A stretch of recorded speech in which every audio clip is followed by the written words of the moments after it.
And as we mentioned, it's been 2 years since Vladimir Putin launched his war in Ukraine. And Ukraine's army is facing shortages of equipment and supplies and is now suffering setbacks on the battlefield. Charlie D'Agata is in western Ukraine. Charlie, good morning.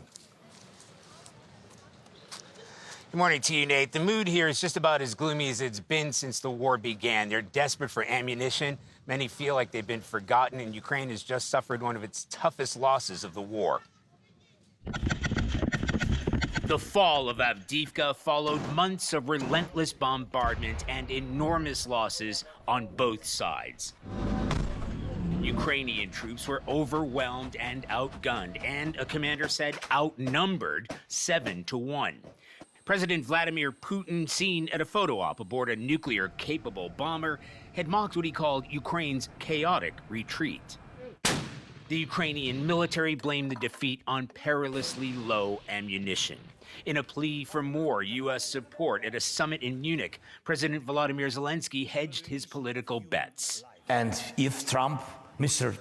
Trump, if he will come, I'm ready even to go with him to the front line. As defiant as day one of the war, when he took a selfie on the streets of the capital saying, "We're here, protecting the country, glory to Ukraine." Slava Ukraine. We were here too during those first terrifying days and nights of airstrikes. Military analysts predicted the country would fall in a matter of weeks. The brutal slaughter of civilians in the suburbs of Bucha and Irpin, when Russian tanks advanced to within a few miles of the capital itself. Then came the fight back. With U.S. and allied support, Ukraine launched lightning counteroffensives. Yet, despite an estimated investment of $75 billion in U.S. support alone, it's become a grinding war of attrition. The Ukrainian government stopped sharing the number of its military dead long ago. But the ever-growing number of fresh graves across the front lines tells a story in itself.